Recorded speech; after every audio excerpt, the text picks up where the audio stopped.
ताला उस शख्स की नमाज को निगाह उठा के भी नहीं देखता जो रुकू के बाद सीधा खड़ा नहीं होता है, फौरन सजदे में चला जाता है।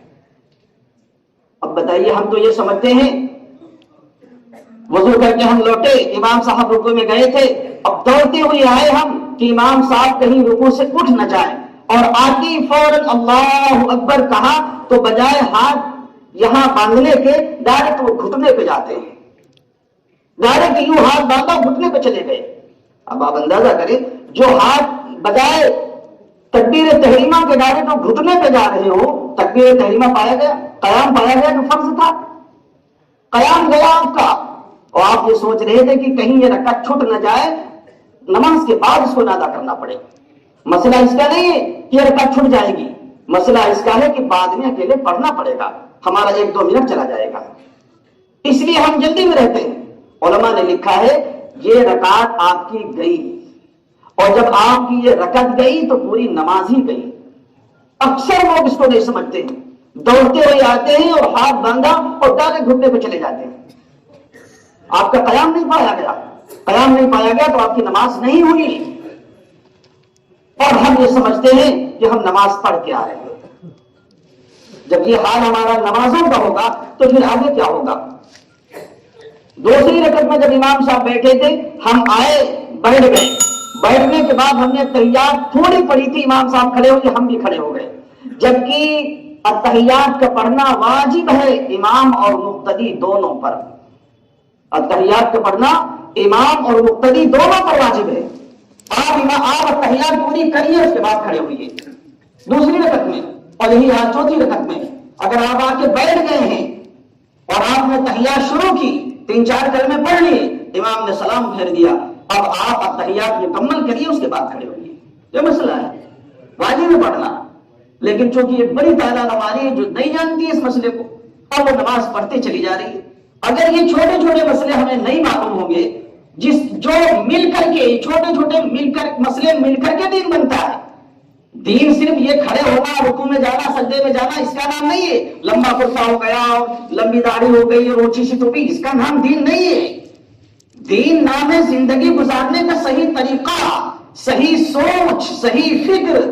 आपकी फिक्र कैसी है, आपकी सोच कैसी है, जिंदगी गुजारने में आप किस तरीके से जिंदगी गुजार रहे हैं, आपका चलना कैसा है, आपका उठना कैसा है, आपके ताल्लुकात लोगों से कैसे हैं, आपके दोस्त अहबाब कैसे हैं, मिलने वाले कैसे हैं, आपके रिश्तेदार कैसे हैं, समाज के अंदर आपका उठना बैठना कैसा है, आप लोगों में कैसे पहचाने जाते हैं, ये है दीन।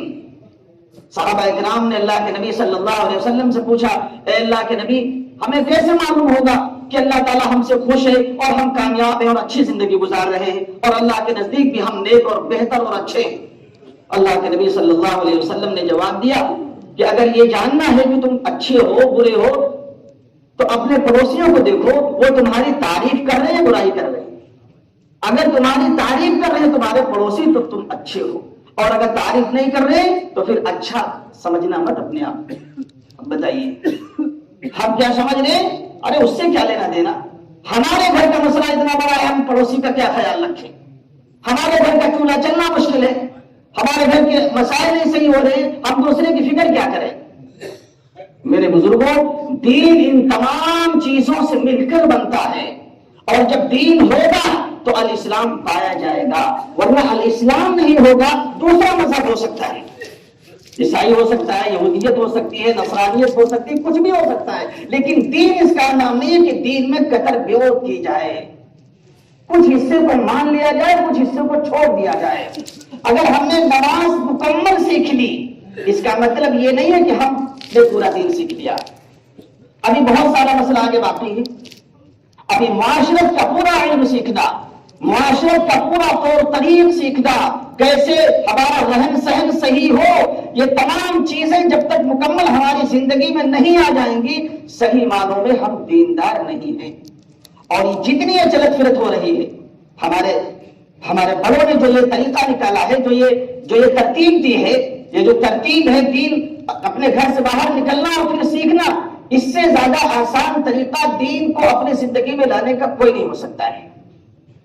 इंसान जब घर से बाहर निकलता है تو ظاہر سی بات ہے اپنے زبان پہ کنٹرول لگتا ہے، اپنے چلنے پھرنے پہ کنٹرول لگتا ہے، اور اپنے تمام اعمال پر، چاہے کسی سے ملنا ہو، جلنا ہو، بات چیت کرنا ہو، اٹھنا بیٹھنا ہو، سونا ہو، تمام اعمال جو ہیں اس وقت ایسا نظر آتا ہے کہ ہاں یہ بندہ دیندار ہے، یہ بندہ دیندار ہے۔ اگر یہ طریقہ، یہ ترتیب نہ ہوتی تو میرے خیال سے شاید امت کے لیے اور عوام کے لیے کوئی نیم یا کوئی طریقہ ایسا نہیں تھا جہاں دین کا پورا ماجرا، دین کا پورا ماحول پایا جاتا۔